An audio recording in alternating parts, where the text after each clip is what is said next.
registered, you should be able to go back and you know uh, watch the video. Hi, Bello. How are you? Hey, Agada. Welcome on board. Thank you. Yeah. Okay, so we're gonna start in the next 1 minute. Okay.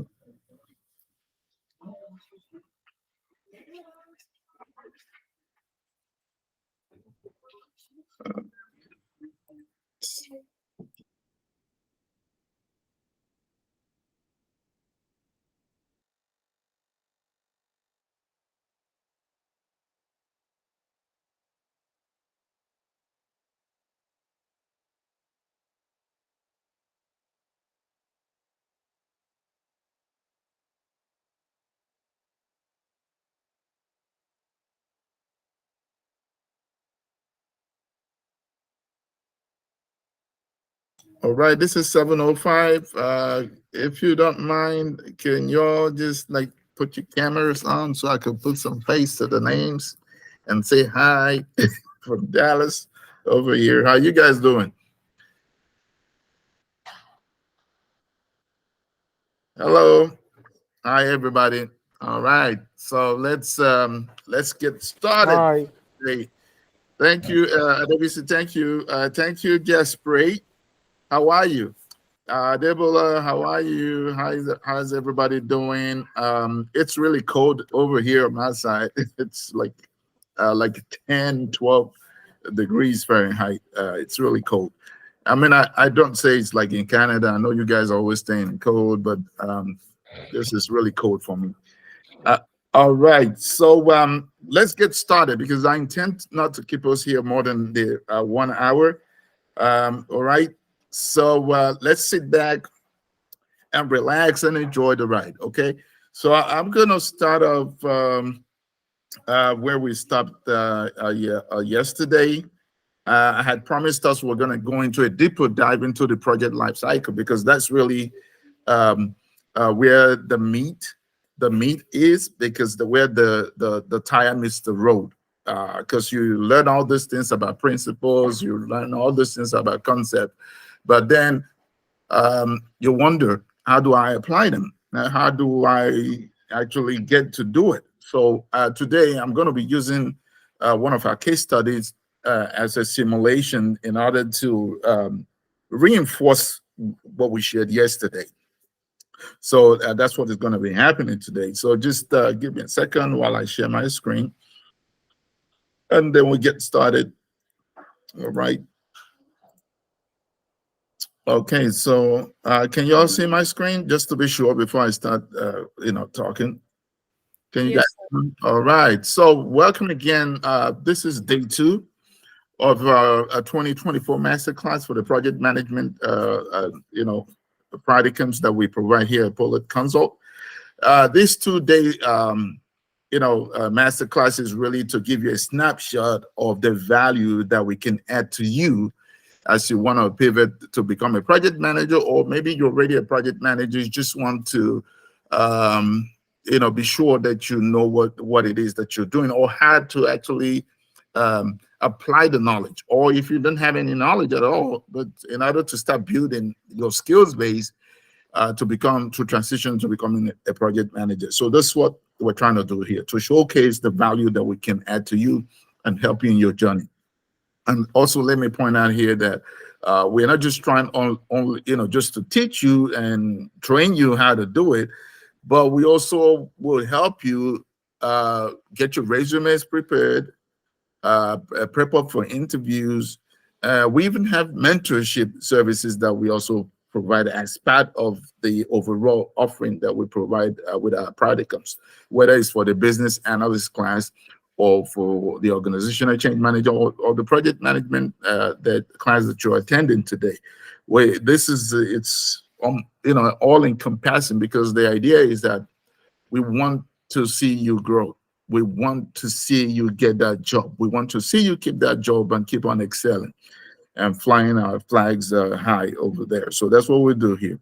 Again, today, my name is Jonathan. I'm the one who has been hosting you since yesterday. and we'll also be here for you today. All right. So first thing we're going to do after this introduction is I want you to type in the chat below what are your key takeaways from yesterday. Maybe two, three things that this is what was a light bulb moment for you from yesterday's session. Because the reason why we asked you for this key takeaway, we want to be able to get a feel of whether you're getting anything from this, or maybe perhaps we need to change our strategy or focus on some other aspects of the training. And that's why we're asking for this feedback, just to be sure that we all, getting along, and that you are actually getting some value from this. Okay, so in the chat, can you just type in 2 or 3 things that your key takeaways from yesterday's session? That will really help us. I really appreciate it. So while you're doing that, I'm going to quickly recap in terms of what we talked about. Okay. Hello? Is somebody saying something? Is someone saying anything? Okay, I think it was just a background noise. All right. So let's recap real quick. Okay. So yesterday we learned what a project is and what it is not.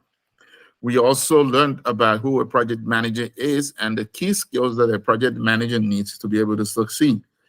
All right. And we also, a quick overview in terms of what managing a project means. We also identify skills that the project manager not only needs, but that will help you to stand out.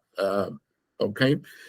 And then we have a greater understanding of the project management lifecycle, because I went through the 5 phases explaining them, but today we're going to be doing a deeper dive.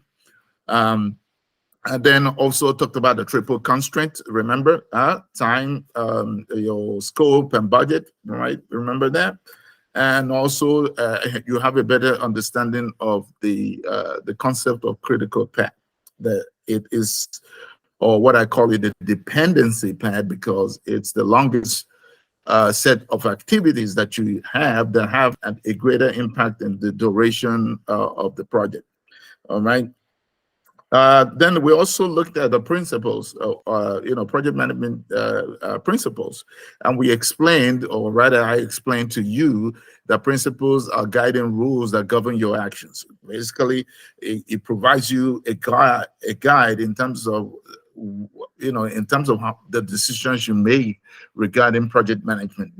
That's what it is. Concept, then again, are meant to construct that help you to understand or categorize, an area of information. For example, or when you use the word animal, we know it's any category of animals, right? We know it's not you and I. We're talking about some other creature other than a human being. And then we are also trying to reinforce the fact that whenever you talk about principles, you're thinking about things like stakeholder engagement. I gave us quite a list. You can always go back to that video and look at it. We also looked at project management concepts, where we looked at things like critical path, scope, and so on and so forth. So right now, you probably have a better understanding of project management concept itself. All right. So today, we're doing a deep dive into the project management lifecycle, and we'll also look at Smash It today, and then some of the templates that we've used. All right, in our practicums. All right. So let's start off with the project management lifecycle. But to get a better feel of this, we're going to use a simulated case study. And so our case study today, the business need that we'll be looking to. Let me stop using some of this big English. All right, there's a business need. So let's start with a business need, which is what a case study is trying to look at. There's a business need, and how was that problem solved using the project management practice? All right. So in this particular case, you are the project manager in our company, Polar Consult, and then we have secured a contract to develop a mobile application. All right. Now the client wants us something innovative that is user friendly. So this is just basically the business need. We don't know all the details, right? So what is your role as a project manager? But before I go on, let me just point out that at the back of your mind, do not think that a project it's an end in itself. It's a means to an end. So, and value creation, customer value creation is beyond simply completing the project. What am I saying here? What I'm saying is that companies initiate projects because there is some other things that is strategic to the business that they want to achieve. So in some environment, you may have multiple projects. They're not just doing the project because they're doing the project. There's a strategic objective that they want to, maybe it's growth, maybe it's transformation, maybe just to be very more, be efficient in terms of their operations. So that's why I said a project is a means to an end, not an end in itself. So while it's important for you to keep your eyes on the project itself in terms of managing within the triple concern, it's important for you to understand how that project fits into overall business vision so that you can add additional value other than just trying to manage people. That's how you create value. And you can quote me on that. So that's why I put my name right there. All right. So let's start off. Now we know we have this particular need from this client. They have contracted us as a company, and you are the project manager. The first thing that a project manager, when an idea like this comes up, is to how we takes us straight to the initiation phase. Every time there's a need, the first step or the first phase of actually conceptualizing a project, because at that particular point there's no project. So one of the things you need to understand is that without a project charter, there's no project. What you just have is an initiative that the company is thinking about, even though there's a contract saying, I want you to be able to do this for me. But until you have a charter that says, this is how we're going to be organized, these are the resources I need, these are the scope of what we're going to do, the preliminary scope of what we're going to do, right? You do not have a project. So that's why we call it the initiation phase, because this is where we start putting together the idea. So at the back of your mind, that's what you think. You start thinking about. And what is the project manager's role, right? What is the project manager's role? What are the key things that will come out from the initiation phase? Sometimes you have what they call the project justification document or a business case. But most importantly, the major document that needs to come out from that particular phase is a project charter. All right. So what is the project manager's main activity that they need to do? What's your task? Now, based on the initial document, whatever document it is that they gave you, maybe it's the contract document or the professional services agreement or whatever name they call it, that explains what it is they want. You need to study that document with the project sponsor or the project owner to understand what it is, right? And you need to start saying, oh, okay. Now, the assumption here is that perhaps you are a full employee of Fuller Consult, or you may be an external consultant, for example. But the first thing you need to do is to identify all the information you need in a project charter. And I'm going to show us a project charter document very quickly before we get out of this slide, so that you see all the data that you actually need to capture in that document. But your starting base is, let's assume there's nothing at all, is to get a contract document that explains what it is that needs to be done, and then engage your project sponsor or project owner or the product owner to understand the details of it, and then you create the project charter. Let me show you an example of our project chat, of the project kind of document it is, and the details that are supposed to be in that document. Peace, can you open up the project charter document and share your screen from there? And if that is, let me know if you're getting across to it. Otherwise, I'm just going to open the one I have here.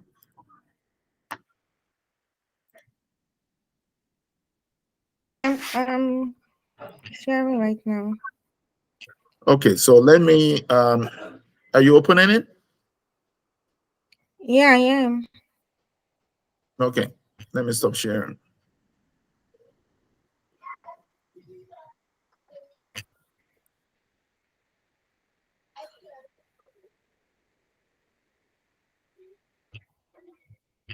So your role as the project manager is to. Okay, can you see my screen?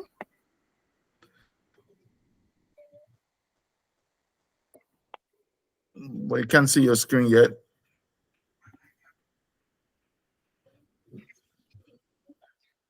Okay, don't worry. Oh, I'm sharing it right now. Let me share. Let me use this one here because I wanted us to use one of the tools that we use, Upbase, so that it's you also see that tool that we have a set of tools that we actually use. I sent you a link. Maybe you can send it. Okay, you sent me a link. Can you find the document? Okay, On yeah, I got WhatsApp. it. I got it. Thank you. I got it. I got it. Okay. Let me stop sharing. All right. Thank you. All right. So let me share. Let me show what the project chatter template looks like.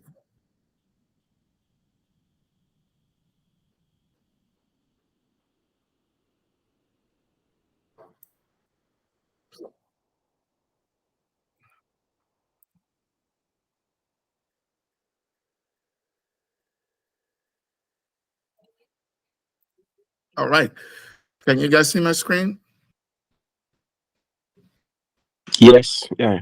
Okay. So I'm going to uh, I have all of these documents. Just give me a second. I have all of this document just to make sure I have them all handy. Okay, there we go. All right. So if you could see my screen from where you are, the project chatter document looks at trying to cover information around what are the project objectives and a description of it. Remember the scenario that we shared earlier on about the app development? This is where under the project objectives that you state what the objective. Now sometimes this information is not coming from you. It may have to come from the business, or sometimes you have to help the business to articulate it. And then you talk about the scope of work that needs to be done, right? The scope, we cover all these items that you're looking at here. Since we're not doing a full class, I'm just running through this just to show you all the key data that you actually need to capture. All right. Then you also need to capture things like who are the stakeholders, who will be impacted by this particular project. All right. Um, and then at this particular point, you do not know all the details in terms of all the tasks that need to be performed, but you have a fairly good idea in terms of how long it's going to take, the initiation phase is going to take, the planning phase is going to take, the execution and the closing of the project, how long all of this is going to take. So basically, this forms the basis for starting the project, because it's based on this information you can then go to the business and say, I need a budget, I need the resources to be able to execute this project. Okay. And then another important thing you need to do is to look at your risk and assumption. There are risk and assumptions. Every project has a risk, because remember what I told us yesterday, that every project is progressively elaborated. So that as you proceed in, some things become clearer, new information become available, you need to update. And because of those uncertainty, there's a risk. And then again, there are some assumptions you make when you're starting a project, that all your resources that you need, for example, is one assumption, will be available. But is that always true? No, because sometimes you have people on your team, suddenly somebody pulls them out and they're no longer there. So you made some assumption they will be there. And when those assumptions fall true, they become a risk for you, right? And then the document we need to have, the charter need to be approved by somebody, by project sponsor, including the project manager. This document is what gives you authority to actually assembling your team and executing the project. All right. So let me stop sharing this one and let's get back, because we're not doing a full class. But I really actually invite you to actually join the practicum that is starting at the end of this month, so that we can actually go through these exercises, because we have actually team assignments that we work on, and we actually handhold you to go through it and see how and discuss a lot of these things in more detail, and coming out with an actual document. In fact, let me show you one of one of the key templates that we actually developed for the team. Can you see this document here, the project charter template? This is our own project charter template. Now, templates may vary from places to place, but these are the key data that you need on a project charter, right? Can you guys see this screen? No, no. We can see anything. No. Okay, I have. All right. So let me do that again. project charter. All right. All right. Let me close this one.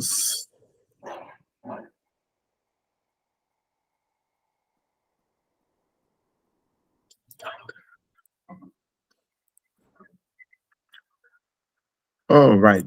So just a second. Okay. Can you see this one? Can you see it now? Can you see this? Yes. Yes.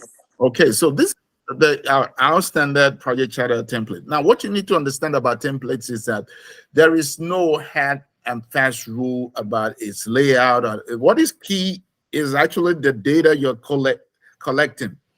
That is what is key. Otherwise, the charter cannot be used as a guide in terms of how the project will be run, who the stakeholders are, how long the project is going to take, how do we escalate, all that data, or if there's a budget, how much is involved, what are the risks and assumptions. That's why you have this document, because this is what gives the project manager the authority to actually run the project. You know, I did make an allusion to it yesterday when I said, if you do not have the project charter, you have no basis of running a project. All right. Okay. So this is what set the tone for the project. If you look at this document, you see, looking at the client name needs to be there, the project name, the project manager, who the sponsor or client representative, starting, when is it ending, what is the objective of the charter, project scope, key stakeholders, the governance, in terms of how the team is structured, a high-level project schedule. It doesn't say the details because at this point you do not have all that detail. You need to go into planning to get the other details that will help you to create your schedule. So this is the first major document. All right. I invite you to come to the class and we'll get into this in more detail. All right. So let's get back to our presentation and continue. So like I said, your job is to make sure that your team members that you're assembling, that they are comfortable with the roles that you're assigning to them. And then you now engage your project sponsor, the project owner, and your team members to create the project charter. Now, sometimes it is your primary responsibility as a project manager to create this document. But the point I'm trying to make here is that sometimes you do not have all the data. So you have to reach out to your project sponsor or your project owner to get that bit of information. So let's move in. Now that you have the project charter, you have to move into project planning, right? Project planning is where you now say, okay, I've laid the basis for this. I understand, have enough information to actually start planning this project. We know what the scope is. We know what the client wants, what the objective is. We have a team. So team, hey, we need to go into planning and actually plan this work. All the team members that I have, each one comes with a specific set of skills that are suited for the project. Because you, as the project manager, you also have to vet it. In some cases, when you're an external project manager, you may not be able to vet, the members of the project team. You may have been hired and say, hey, we know you're an expert in project management. Come and help us to manage this project. Even though that may be the case, does not prevent you from identifying skills gap that may be a risk to the project. It's still your responsibility to basically monitor the quality of work that each team member is doing. So that if you think that they're not matching up to the requirements of the project, you raise a flag. That's your job. Your job is to identify risk and manage this risk, right? So let's get into planning. We've done with the initiation. What's the other thing we have to do? We have to plan. Statement of work. Now, remember, we have stated the scope of work. Now we need to go into breaking down what exactly we need to. This particular mobile application, what are the different components? What are the different stages of the software development life cycle that needs to be undertaken in this particular? Are we going to have a production environment, or are we going to have a development and production environment, or are we going to combine all of them? Or who is going to run it? How many more do we need? More resources than we wouldn't know until we say, okay, this is what the statement of work in terms of when we complete this work, the project sponsor and the project owner can say, you've done 1, 2, 3, 4 things, and we believe that you've completed the work, right? The scope of work is really broad. The statement of works is more specific in terms of what the outcome is. It goes into more detail to explain that this mobile application has to have this, and when you do the development, it has to work in this particular way, and we want you to launch it in this particular way. We want you to be part of the launch event or the roadshow or whatever. All right. Now that we've established, again, remember, it's not just you and your team that will do this. You need to engage the stakeholders. All right. You need to engage your stakeholders and understand their perspective and bring all of that information to the extent to go into breaking the work, what we call the work breakdown structure, where you start looking at the whole application that needs to be developed and say, what are the different steps that we need to take in order to be able to achieve this? Once we have that information and begin to assign duration or hours to it and assign people to it, then we can create a schedule. Because as we do the work breakdown structure, we now know what needs to be done. We now know how long it's going to take. We now know the dates. We now know the resource that we do it. We have enough information now to create our project schedule, either in Smartsheet or in what do you call it, or in Microsoft Project, or in Jira, or in Monday.com, or just any of the tools. But you cannot have an effective schedule if you do not do the work breakdown structure.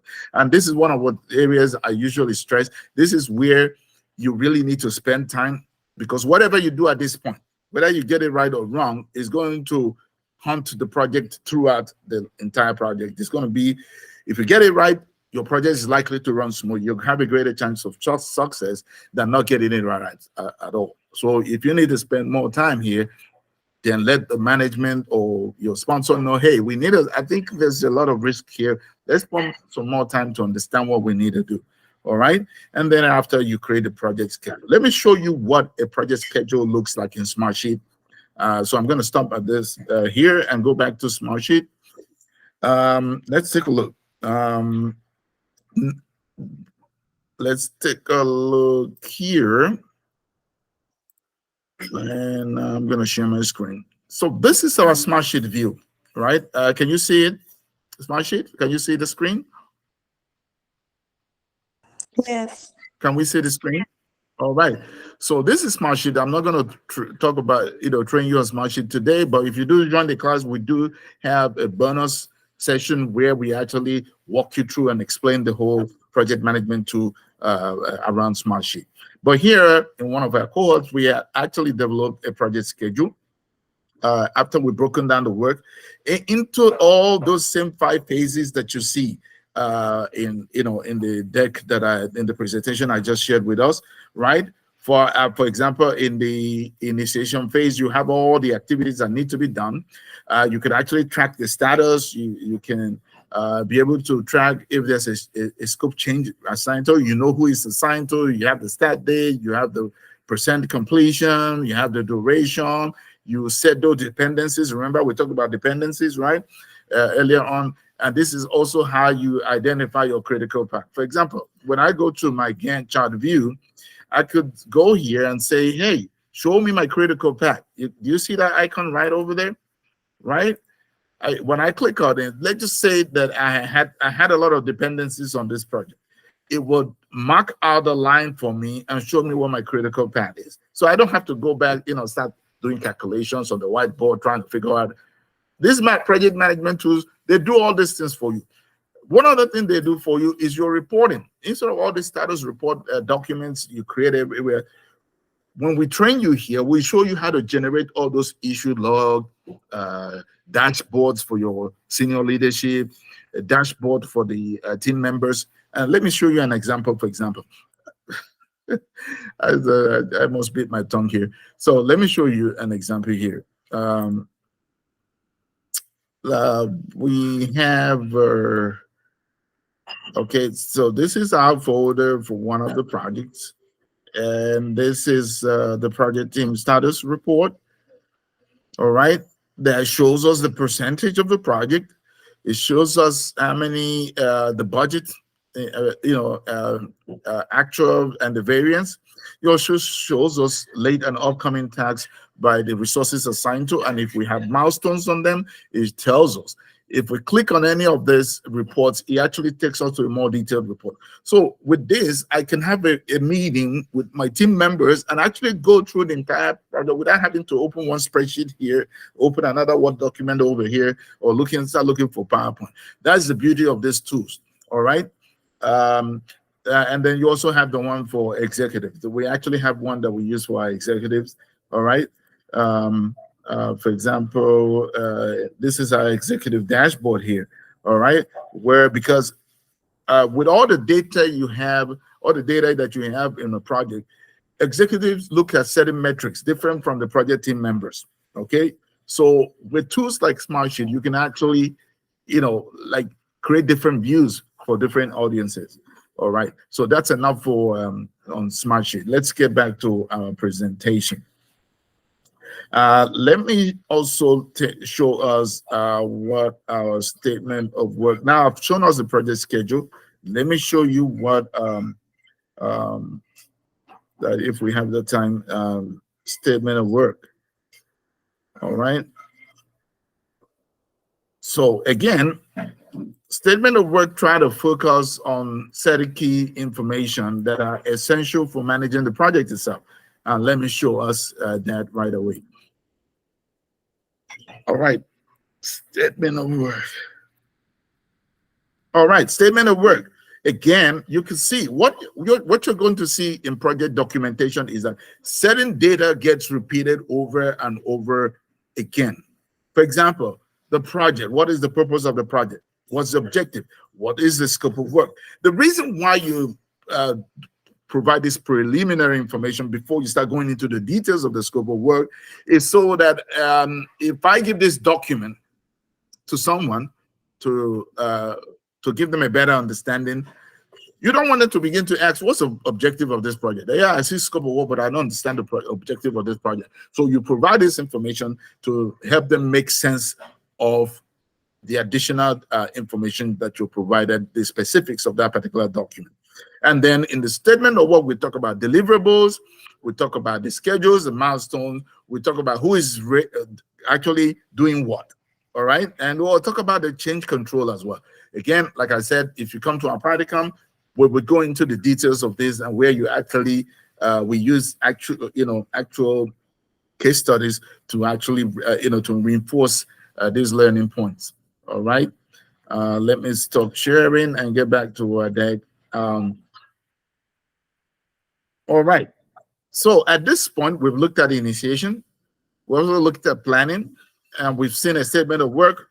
We're seeing the output of a work breakdown structure in the project schedule, right? Let's talk about execution. Now, execution is where you start actualizing what you've planned. Can we see my screen? Can we see my screen? No.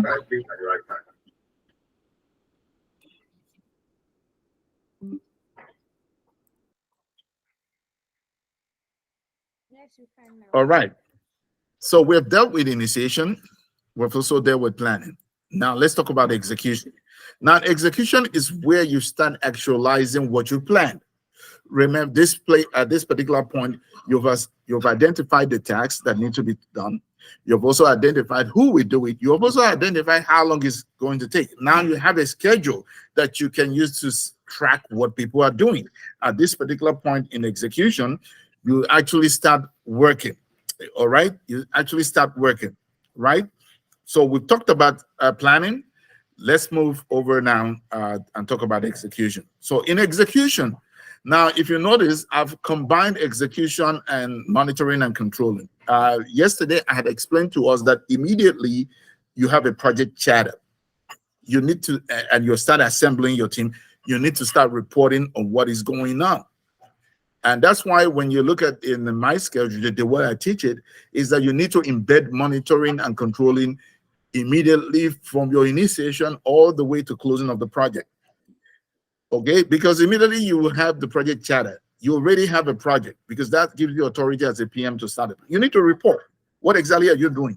Your stakeholders want to know what you're doing, right? When you get into planning, you still need to report. When you start executing, you still need to report. As you're closing the project, you still need to report. So in order to help you understand this better, that's why I grouped it this way. All right. Now, because this is just to explain the concept, the deliverable would be whatever that was agreed in terms of the case study, right? But what is really important is about reporting on the goals of the project, on objectives. Are we keeping track of those goals? Keeping track of things like your budget. Remember the triple constraint? This is where it kicks in. You have a schedule now that has information on your budget, on your time. You need to start reporting. You need to start tracking time. You need to start tracking the deliverables. You need to start tracking the budget. You need to start managing risk. You need to start managing your resources. Sometimes you have team members that are in your project. Suddenly, one person may quit, or another person may be sick, or this is really where resource management comes in. And when you come to our practicum, I'm going to teach you how the resource optimization is done. I will explain it in detail, and I actually do exercise that will help you. Same thing with stakeholder management. Some of you who have done the business analyst class, you will know what we call about stakeholder analysis. In our practicum, we also dive deep into that, because business stakeholder analysis is not only for business analysts. As a PM, is a skill you also need, because you're going to be engaging stakeholders all through the entire project life cycle anyway. So it's important that you know how to manage that situation. The other thing also is quality control. Remember, in the triple constraint, you have quality in the center. As you juggle those three spheres, you need to keep an eye on quality of your work. All right. Now, we've talked about all of this. In terms of what the project execution is, right? And we also talk about monitoring and controlling. The last thing we want to talk about is the project closure. Now you have you started from initiation when the idea was muted in terms of this is what we want, the client wants, right?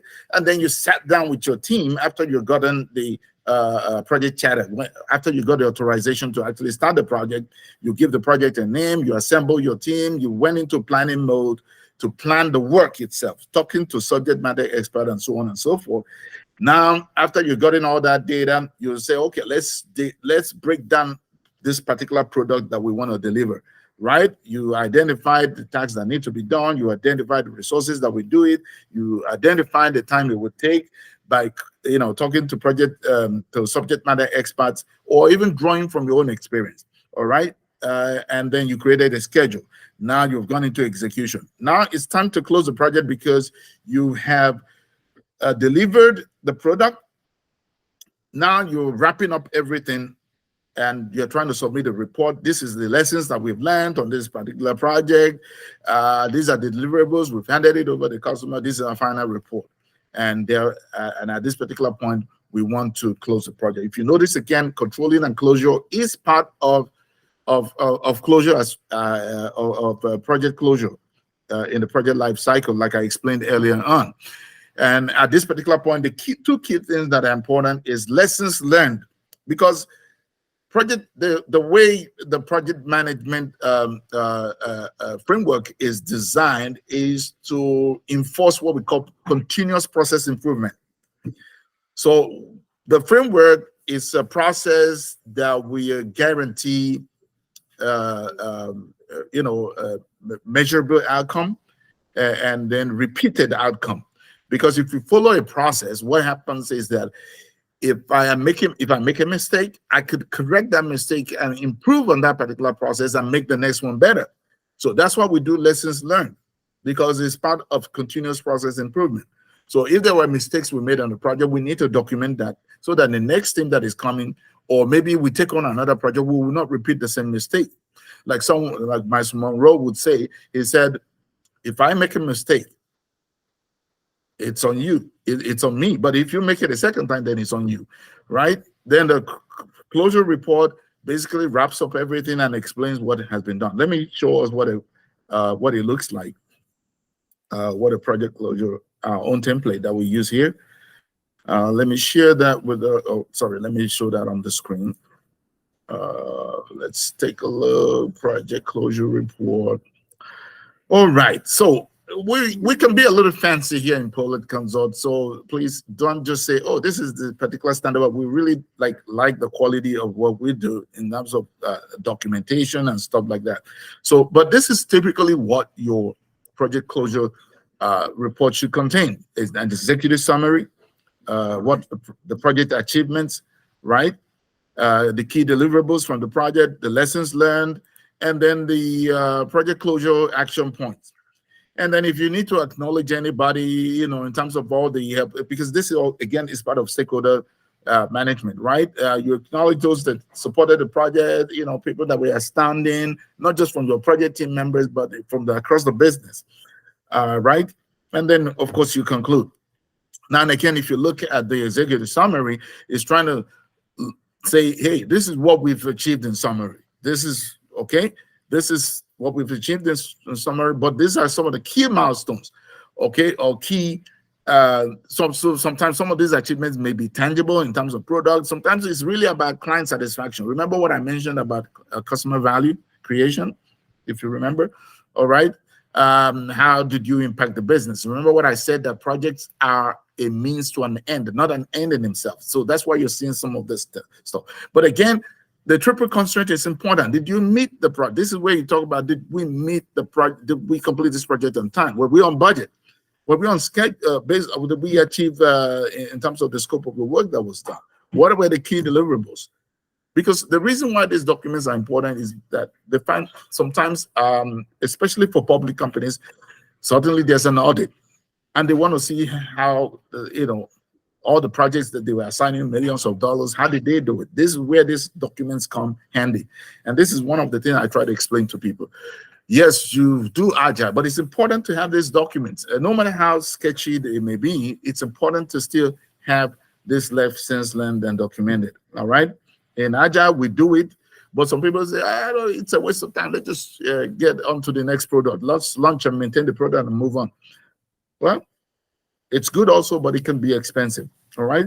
And then at the bottom of the document, you have approvals and document control standards and stuff like that, all right? So this is our template. We can get into the details of this during our practicum classes, all right? So let's get back to our deck. I think we're doing good on time. I think we have like 15 minutes.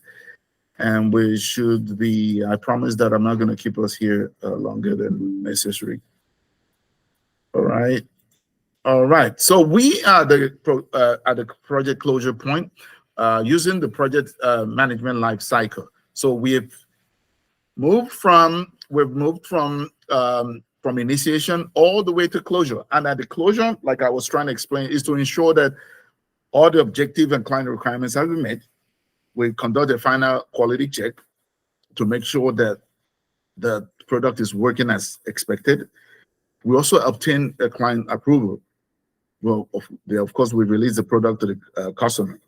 All right. You can do what we call the post-project evaluation, which is what we do by lessons learned and so on for continuous process improvement for on future projects. All right. So let's quickly recap. So today, we have a better understanding of execution, monitoring, and controlling phases, right? We also did a deep dive into some of the reporting, just trying to show you what the reporting is. Now, I know we didn't talk about the change request, but you can see the level of details that we go into here. But when you come to the class, we'll go into things like change requests, documentation, how do we do sprint reviews, how do we conduct project status meetings, and then team collaboration techniques and problem solving, okay? So what I want you to do, even though this is very concise and, condensed, a little bit heavy, what are 3 things that you learned today, okay? So like I said, we've gone through the entire project management life cycle, right? What I want to let you know is that we're 100% committed to helping you succeed, all right? But from what you've seen today, you see that we do have value. We do have value to deliver to you. And we do ask you to join the next cohort, all right? To help you get this job that you need, or if you already have the job, to excel in what you're doing. And let me just go through again through what our outline of project management practicum is. We start off with an introduction to project management, where we look at all, break it down, the way it's easy to understand. Then we go into this concept because we build these foundations before we actually doing the case study. So that by the time we get into the case study, and we start using certain terminologies, you can relate to it. All right. And then as we go through the example I just did today, I used a simulated case study to walk us through the project management life cycle. Is the same thing what we're going to use. We use another case study where you actually do hands-on. And then, of course, we wrap up with that. After you've gone through this, it becomes a lot more familiar and you become a lot more comfortable and more confident and do not feel you're a second-class citizen or anything or that you cannot do. You can do it. I'm telling you, you can do it. When you go to a class, you'll just find that this thing is not rocket science at all. All right? So like we said yesterday, we have 50% discount for our alumni. And also we ask that you guys will go post, share, post, post on social media. Whoever has the highest likes and posts, please, you're going to get a full scholarship to join the next PM cohort. And also want you to know that we also have other learning tracks, like I mentioned, that is running throughout this week. From business analysis session, there's the project management masterclass, the one that you're in now, and then the organizational change management one that is also running this week. All right, we ask you to join them. The full price is about 1,600 Canadian dollars, but we have option of paying like 3 to 4 installments to make it easy on you. All right, you have the option right there on your screen. You can pay 675 Canadian dollars in 3 installments. You can pay also 510 Canadian dollars in 4 different installments. All right, in order to make up the entire payment. This offer is valid until 6 p.m. Eastern Time, the 17th of January 2024. So we ask you to really take advantage of this because I promise you this will change your life. We do dedicate time to making sure that our participants get value, and we also have this a habit of a continual feedback loop in order to improve as we move along. All right. So thank you. And I also want to let us know that we have some ProSci certifications that are coming up. Peace. We communicate that to you guys on the group, on the WhatsApp group. For those of you who within the WhatsApp group, or if you want to join the WhatsApp group, you'll be added to it of the Pullert community, where you will get a lot of information regarding ProSci certifications, because we are also ProSci partners as well. So thank you for joining this today masterclass. I will also want you to write down again before you leave. What are your key takeaways from today? 2 or 3 key takeaways from today. Just put it in the chat here, and we'll see you in class by the end of the month. Thank you, guys. Thank you, everybody.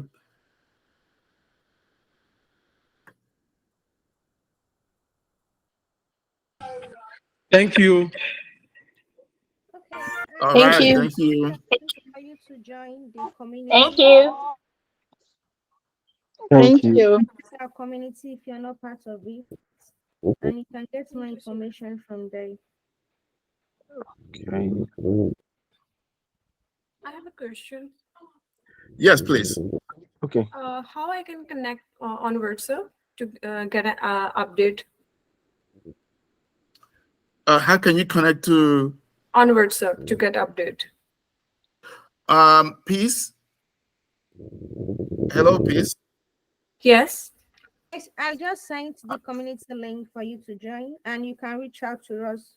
I'm sending out email to you. Okay. So Flora, did you get that? Okay, great. Hi. All right. Anybody else? Any questions? Or if you please just take advantage of our offer and register, and we'll see you in class. All right. See you guys. Enjoy the rest of your day.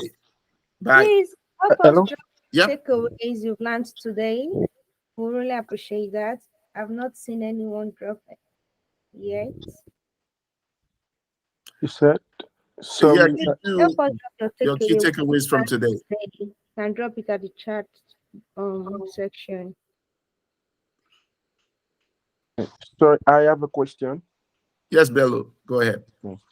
So I just wanna cause so the class I once took was on Scrum before. So I was almost on the time of taking the CSM certification. So do I know Scrum is just an aspect of project management.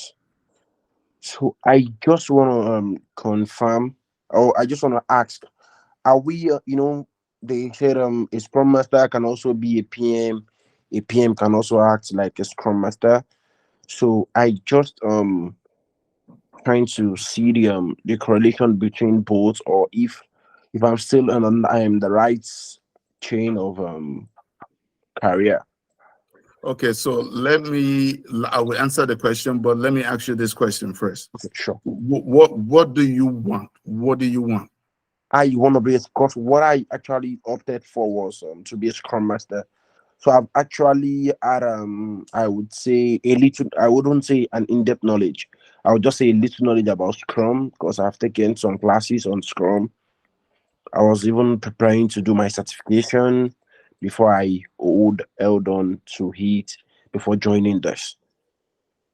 Okay, so this is what I will tell you. Okay. So Scrum is really more suited for software development environment, and a Scrum Master's role is a little bit different from a project manager. All right, in Scrum, a Scrum Master's role is really to guide the team to make sure they're following all the rules around Scrum in terms of all the principles and and everything. They do not enforce anything. They don't enforce anything. They just want to make, hey, it's like if you think of a project coordinator, that is what the role of a Scrum person. But this is really around the software development life cycle because it's software related. It's suited just for software. In as a project manager, you're more like controlling. You're not guided. You're not just guiding, but you're controlling and monitoring, right? When I'm using this particular words very carefully because um, as a project manager, you have the right to be able to move around your resources. Unlike in Scrum, where you are trying to make sure everybody, the power or in terms of prioritization is with the product owner, not the Scrum. Yeah. You see what I'm trying to say? So it's a little, there are limitations on both sides, right? So let's say I'm a PM, but I have no experience with Scrum. I might struggle. In fact, I will struggle. So it's important. So those are two different tracks. It's like two different approaches to actually delivering a project. Two different type of projects. All right. One is more technology, software focused. The other is a broad approach to everything. All right. So even though you're a project manager and you want to get into Scrum, you still probably want to study Scrum to understand how it works. You can't just say, oh, because I'm a project manager, I can do. No. You need to get that Scrum framework and understand how it works because it works a little bit differently. For example, we in the traditional project management, we want to do initiation. You see all these 5 phases that we went through? That's traditional. It's not that like that. We combine initiation and planning into one session. All right? Yeah. All this documentation that we're going into, we'll probably just have our product backlog. Yeah. That's it. Right? Yeah. So at the end of every sprint, you, the Scrum Master, want to say, hey, what did we complete in this particular sprint? What did we achieve? What was the pain point? Right? How do we improve on the next one? And it's never ending. In Scrum, projects don't end really. There's nothing like project closure because this is a software environment. So we keep on rolling, doing releases. So you can see it's a totally different environment. You're following Bello. I'm sure you're familiar with this. Sure. Yeah. So if you really love project management, it's not just about, okay, let's say you're in love with software development. Yeah, probably I would say go for the Scrum, because you're going to enjoy it better working with programmers and DevOps teams and stuff like that. Okay. Yeah. But if you are really like, you want to be more versatile, move around industries, and not be tied down to technology, because of because even if you go to any other industry, you will be looking for technology. And so if you were open to, like, I don't care if it's construction, I don't care where it is, I just want to interact with people, I want to be able to deliver value for organizations, I would say just focus on your project management thing, and get your PMP if that's what you want. But usually I don't tell people to get a PMP until they know what it is that they're doing, which is why we do what we do here. Yeah. So we try to get people to understand this thing, make it easy. When because at the end of the day, you want to get into that interview and talk confidently and get that job. That's what we try to do here. So I hope that answers your question. Yeah, sure, sure. I really do appreciate the response, and though I understand that it's though Scrum is just an aspect of project management, but That's even correct. hearing a bit of it from you, Scrum is like you said, Scrum is most used in the technology industry, unlike Software development specifically. yeah, being the So PM. in banks, for example, that's where you Yes. see them a lot, because you have this IT where they're writing several applications all the time, releasing one application or Releasing the other. applications one after the other. Yes. Yeah, Yeah. I understand. I Okay. have a question quickly, please. if you don't Hi, mind. Gloria.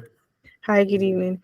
I wanted to ask, for a hybrid company like a startup, um, would you advise to use a charter or a product backlog, or what actually prevails for like a company practicing a hybrid method and is also a startup that is trying to adopt Scrum into their system and get everybody on board?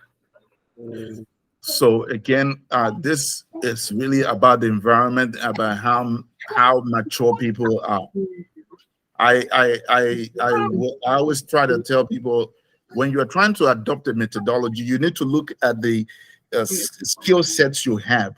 Whether people have the discipline, for example, let's say we want to do agile, for example, or more specifically, we want to do Scrum. Do people have the discipline about planning, for example, about planning their work and actually owning it, or they just do it any way it comes, right? So if people are not disciplined, agile wouldn't deliver the value you're looking for. What is going to happen is that you rush into something, and then there's so many errors and mistakes everywhere, and people are not accountable, right?